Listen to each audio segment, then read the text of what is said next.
AIMIM के प्रमुख असदुद्दीन ओवैसी ने सरकार पर निशाना साधा। साथ ही तालिबान को लेकर दिए गए बयान के लिए सपा सांसद शफीकुर रहमान बर्क के खिलाफ राजद्रोह का मुकदमा दर्ज किए जाने पर सवाल उठाए।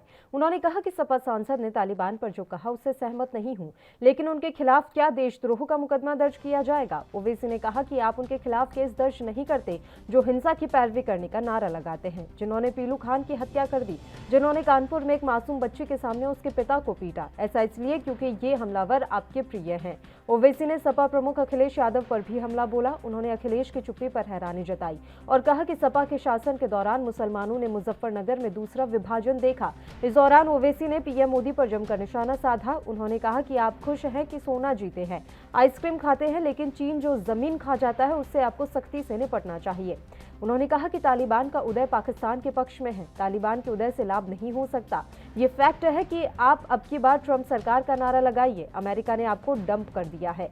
आपने अफगानिस्तान में 3 बिलियन निवेश किया, 700 करोड़ से संसद बनवाया। अब आप क्या करेंगे? अब आपकी नीति क्या है? बता दें कि सपा सांसद ने तालिबान की तारीफ की थी, जिसके बाद पुलिस ने उनके खिलाफ देशद्रोह का मुकदमा दर्ज कर लिया था।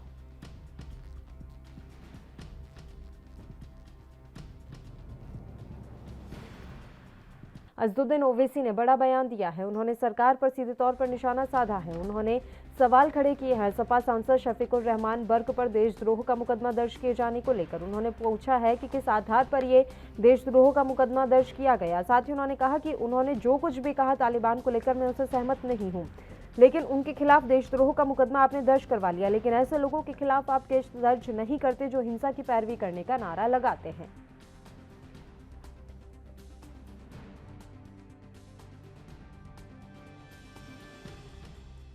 ओवैसी ने कहा कि आप उनके खिलाफ केस नहीं दर्ज करते जो हिंसा की पैरवी करने का नारा लगाते हैं, जिन्होंने पीलू खान की हत्या कर दी, जिन्होंने कानपुर में एक मासूम बच्ची के सामने उसके पिता को पीटा। ऐसा इसलिए क्योंकि ये हमलावर आपके प्रिय हैं। ओवैसी ने सपा प्रमुख अखिलेश यादव पर भी हमला बोला। उन्होंने अखिलेश की चुप्पी पर हैरानी जताई। ओवैसी ने सपा प्रमुख अखिलेश यादव पर हमला बोलते हुए कहा कि सपा के शासन के दौरान ही मुसलमानों ने मुजफ्फरनगर में दूसरा विभाजन देखा।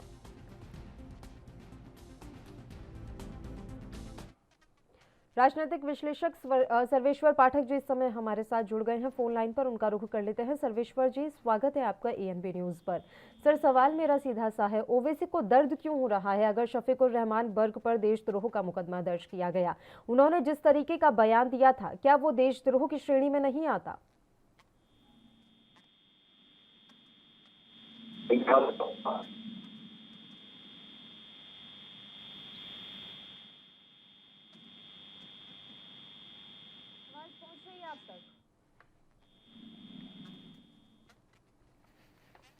सर्वेश्वर जी से संपर्क नहीं हो पा रहा है, तो एआईएमआईएम के प्रमुख असदुद्दीन ओवैसी ने तालिबान को लेकर दिए एक बयान के लिए सपा सांसद शफीकुर रहमान बर्क के खिलाफ राजद्रोह का मुकदमा दर्ज किए जाने पर नाराजगी जताते हुए सवाल उठाए हैं। उन्होंने कहा कि सपा सांसद ने तालिबान पर जो कहा उससे सहमत नहीं हूं। सर्वेश्वर पाठक जी एक बार फिर से हमारे साथ फोन लाइन पर जुड़े हैं, उनका रुख कर लेते हैं। सर्वेश्वर जी, मेरी आवाज पहुंच रही है आप तक? जी हाँ, मेरी आवाज आ रही है? जी, अब आपकी आवाज आ रही है। मेरा सवाल ये है कि अगर शफीकुर रहमान बर्क पर देशद्रोह का मुकदमा दर्ज किया गया, तो ये बात असदुद्दीन ओवैसी को बुरी क्यों लग रही है? वो सवाल उठा रहे हैं कि किस आधार पर देशद्रोह का मुकदमा दर्ज किया गया। मैं जानना चाहती हूँ, जिस तरीके से उन्होंने तालिबान को लेकर सहमति जताई थी, क्या वो देशद्रोह की श्रेणी में नहीं आता?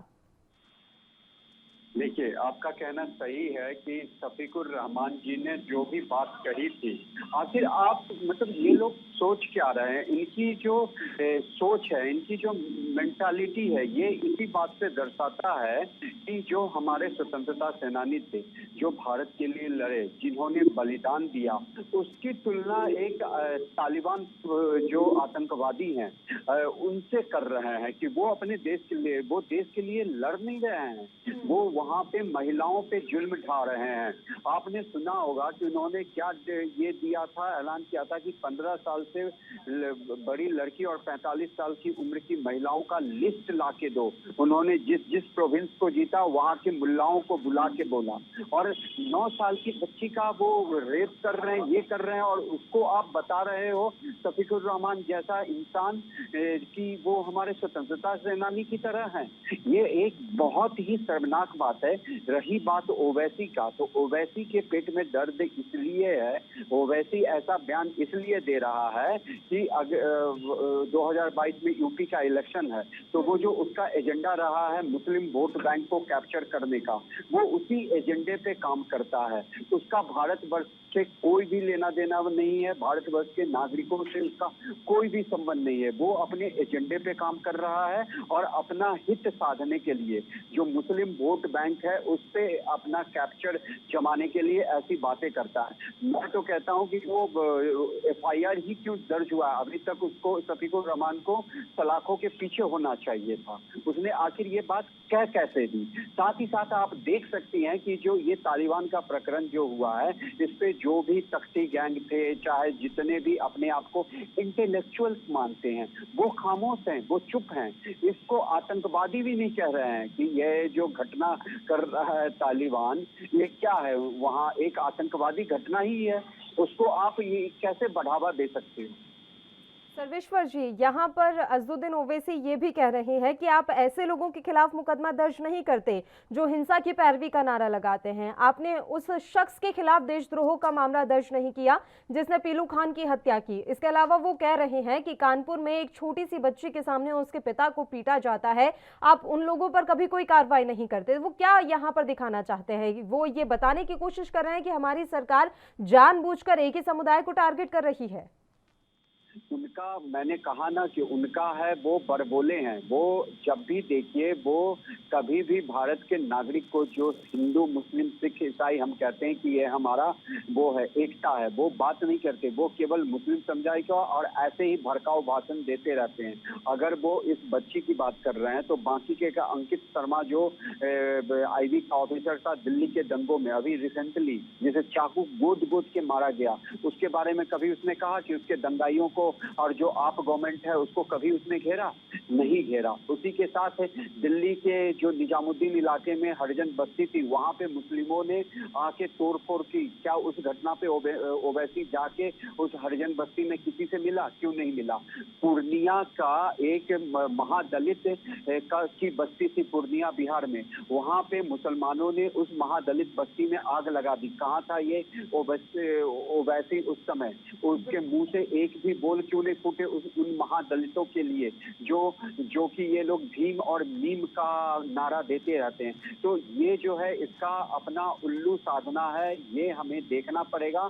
साथ ही साथ जो ये भीम मीम का नारा देते हैं उनको ये समझना पड़ेगा कि आखिर इनकी मानसिकता क्या है, ये किस दिशा की, किस तरह की राजनीति करते हैं। इनकी जो बातें होती है आप उनको देखो, ये केवल और केवल भारत में इस अमेरिका से जोड़कर इस पूरे प्रकरण में वो कोशिश कर रहे हैं कि सरकार को कटघरे में खड़ा कर सके। सवाल उन्होंने ये उठा दिया कि आप तो अमेरिका में जाकर नारे लगा रहे थे अब की बार ट्रंप सरकार, लेकिन सरकार ने तो आपको डंप कर दिया है वहां की। अब आपने इतना ज्यादा अफगानिस्तान में निवेश कर लिया है, अब आप किससे मदद मांगेंगे? एक बड़ा सवाल वो यहाँ पर ये भी उठा रहे थे। सर्वेश्वर जी, आप मुझे एक बात सोचिए कि सरकार अगर अफगानिस्तान में निवेश की, कोई भी सरकार की फॉरेन पॉलिसी होती है, अगर वो फेल हो गई तो इसमें क्या पूरे भारतवर्ष का लॉस है? उसमें क्या ओवैसी नहीं आता है? जो ओवैसी अपने सरकार के समर्थन में खड़ा होना चाहिए, वो तालिबानों के समर्थन में खड़ा हो रहा है, तो इससे उसकी मानसिकता दर्शाती है कि वो किस सोच का, किस गंदी राजनीति पे करने पे आमदा है और तुला हुआ है। अगर हमने भारत सरकार, चाहे प्रधानमंत्री गए थे अमेरिका और अब की बात ट्रंप सरकार बोला, तो ठीक है, ट्रंप के साथ हमारे संबंध अच्छे थे। अमेरिका जब ट्रंप था तो अच्छे मधुर संबंध थे। अभी बाइडेन भी आया तो उनसे भी अच्छे संबंध होंगे। लेकिन एक पार्टी तो चुनाव में जीत और हार है, एक पार्टी जीतती है हारती है, इसमें कौन सी बड़ी बात हो गई। अगर ट्रंप हार गया तो बाइडेन आया है, हम उनसे भी अच्छे संबंध करने की कोशिश कर रहे हैं और लगे पड़े हैं। अभी आप देखिए कि एस जयशंकर जी ने जो बयान दिया है कि तालिबान को एक उस नजरिए से देखना है कि जो बर्बरता वो अपना रहे हैं वहां पे, वो एक आतंकवादी संगठन ही अपना रहा चलिए, है। वो तो और अपना वो उल्लू भी सीधा अमेरिका में करने की जाके कोशिश बोल कर रहे हैं। रहे हैं। वो सोच रहे हैं कि यूपी में चुनाव है तो अपना वोट बैंक साध लिया जाए, इसलिए इस तरह के बयान ओवैसी की तरफ से दिए जा रहे हैं।